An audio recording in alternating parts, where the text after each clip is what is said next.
name regardless. But today on Twitter I was called a boomer. Why? Well, on this occasion, because somebody posted that sex is not binary and can be changed. So I said, I'm afraid that's not actually true. I understand you're emotional about this, but there's no need to be stupid. Sex can... Well, define sex. Okay, which one of the many differences between men and women would you like me to define? Genetic, hormonal, skeletal, muscular, brain. Where's your... See, I knew you didn't know. That's what I got. Why don't you just stick to whatever it is you're doing, boomer? But name one person that's ever actually changed sex. And they just started posting memes that every scientific, including gynecologists, believe that you can change sex, which is bullshit. And yes. It made me angry to the point I shook my fist. The interesting one at the moment that certain publications and certain people are using is they use phrases like transgender female when they're talking about a trans woman, and it's like, well, no, you're not a female then, are you? You're a transgender male who lives as a woman. But they've started slipping. It's funny because 5 years ago they were like, look, okay, will you just get it through your head? Sex and gender are not the same thing, and now people. Did you hear that? Did you hear that? Like Bollywood music really loud. Anyway, but like once people went, all right, sex and gender aren't the same thing. They all went, oh, and then just pushed it further. And they've proved that the lunatic, super Christian right wing, fundamentalist, crazy people, right? Where they're like, well, you can't blur these lines because you never know where it'll stop. And then they're just like, but now it's happening. They're like, no. It's reached further than I thought. Yeah. Because Dawn Butler, who hopes to be the deputy leader of the Labour Party, did a television interview today where she said that a child is born without sex. Yes. It's assigned, basically. Now, Richard Madeley sat weirdly on the fence. He disagreed strongly, said, I might even agree with you. This is a deputy leader of what is now the second largest political party in the United Kingdom, saying children are born without sex. It is assigned. This is madness, because all this is doing is setting the people with the mental issues, the dysphoria, whatever the fuck it is, for a mighty fall when they discover that you can't actually change your sex, that children are born male or female, or in very few cases they call it intersex now then, but even then they're usually male or female.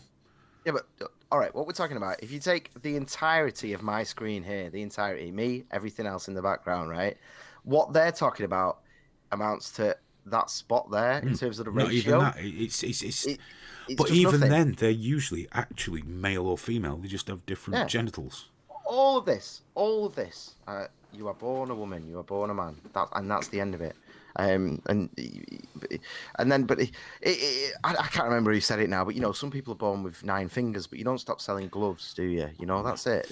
And I love Dawn Butler as well, because she was the same one who advocated for reparations, which was in the UK. Reparations means, because we don't want to. If we go too far back, we're going to admit how shit it was for everyone.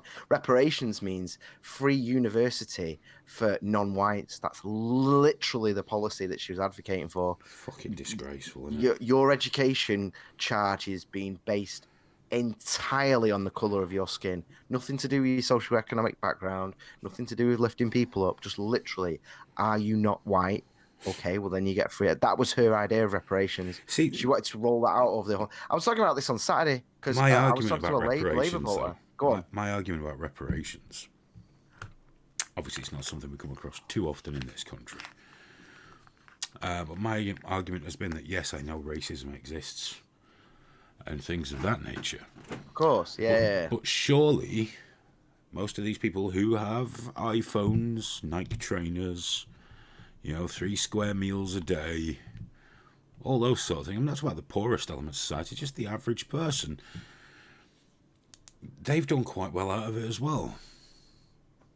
It's been to their benefit as well, whether you like it or not, as horrible as it sounds. And yes, there are still horrible things in society, but they're still benefiting from that shitty time in our history. That's just That's just the And way of it. well, it's still kind of shitty, man. There's still a lot of slavery going around. There's still a lot of exploitation. This stuff hasn't gone away.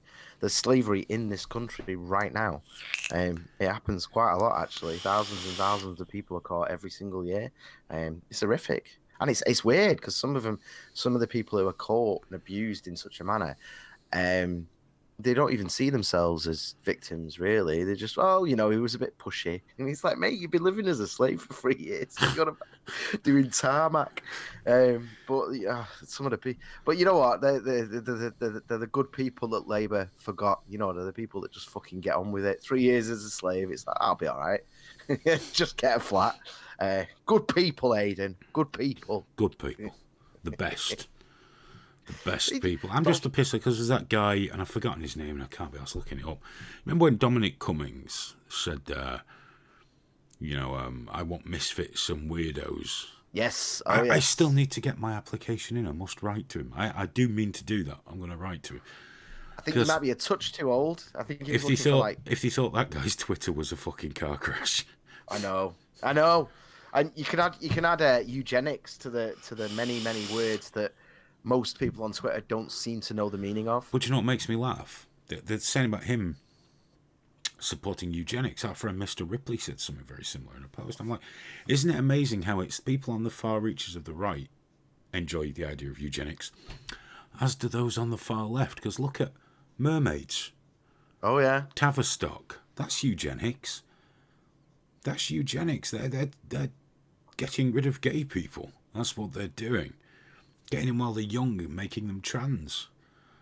And thus increasing their likelihood of suicide when they get older, because that's good, right? Giving them untested drugs. I think part of the issue is, though, that, eugenics is, it's an evolutionary trait as well. It affects who you find attractive. Everyone participates in it on some level. They do. Whether you want to or not, just purely by who you find attractive, who you want to procreate with. You can't help it.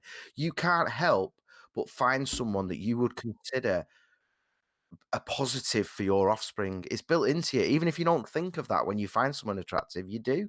It's just, but it's part and parcel, and it's in there. Did you see that thing that part and parcel? I've got Sadiq Khan on the show. No, but what was he called? Richard Thingy, the scientist fella. Richard Dawkins, he tweeted that, didn't he? And he said it was immoral and, reprehensible and all that stuff. And he's like, but you can't deny that it would work. And it's like, people have lost their fucking mind about that. But it's like, well, of course it would. Cancel Richard Dawkins. I know. But yes, it is immoral. But yes, it would work. It works with every other species. It works with our species. Every single one of us participates in it. That's why you end up, if you're super woke, you end up with someone super woke. There's a evolutionary reason for that. Every single one of us participates in it. But you open up Twitter and it's just like, oh, for fuck's sake! Oh, it's just Jesus Christ! Blind Fury Triple X says Labour are going for the transgender vote. They're doing exactly what the Liberal Democrats did, which is going for the Twitter vote. Yes, which is really insane, because you lose horrifically when you try to appeal and appease the fucking lunatics on Twitter. They're all very good at doing pylons and trying to cancel your life, but they're absolutely fucking useless at realising that Twitter is not the real world, and when you get out there's many millions more people that don't actually fucking like the way you think or speak. And they all say the same thing, but these are nice things. They're being nice to people. What could possibly be wrong with that? Well, there's nothing wrong with being nice to people. It's just when an absolute cunt like you tells me how to do it, calling me the worst names in the world, it kind of gets my back up. Yeah, that's exactly it, isn't it? A fella's just lost his case in America, actually, for being forced to use pronouns, and then you're losing his job on the back of it. Because they said that his insisting on using Mr. Was amounts of bullying, which it could have been. But, when I think back to school, very few of my teachers called me by my real name. They all had incredibly disrespectful nicknames to me because I was a little sod. I was a class clown. I was always making a tit of myself, and I was always very noisy and getting attention. So they pretty much all had derogatory nicknames for me. But it wasn't a bad thing. We're falling into a strange thing at the moment where because you are trans. It's that phrase again, isn't it? It's the bigotry of low expectations. Yeah. And it's like, no, you can't be around humor, you can't be debased, you can't be teased in any way or whatsoever. Just because a few of you, well, quite a few of you, by the looks of things, are just severely mentally ill and shouldn't be in a university in the first place. No. You can't handle that. Some of my teachers would be exactly the way you were at the top of the show, taking the piss out of me for drinking me fruit tea. I'm not going to cry tonight over that. I'm not going to lose sleep. That's not harassment. It's not. It's just jibes. It's just But Banter. If I can't take that, I shouldn't be sat here talking to you. No, of course not. And if he can't take that, he shouldn't be at fucking university. Because what's he going to do in the real world when he gets his job? What I love about debating these people is the way they insist that you're upset. Oh, you do a show, trigger body, you're clearly triggered. I'm all right, mate. Yeah, I'm great when I'm on Twitter. Not when I'm chatting to you. But a great many people seem to completely overestimate their emotional impact on me. And it's ever been thus. You see it on Live Leak a lot. I clearly upset you. I don't fucking know who you are. I am literally about to forget this conversation, man. Like, it's gone. It's done. I'll only remember it if you're either particularly offensive or particularly funny. The two are often interchangeable. But it's the technique they use. Oh, you're upset. You're being irrational. Dude, I am definitely not upset. The only time one said to me, oh, you're all triggered, and it was a paedophile that said it. Of course I'm fucking triggered. Yeah. You're a filthy fucking paedophile. You want to fuck kids. Yeah. It's so funny, actually, because, like, you rip the piss out of me loads, but it's half term at the moment, and I'm nearly fucking broken. I am. There's just shit everywhere, and my nerves are shot. But parents keep just dropping kids off at my house, and not one of them comes in. Everyone, even the parents, if you've been there 10 minutes, every parent in that school has gone, beta cock, he'll do what he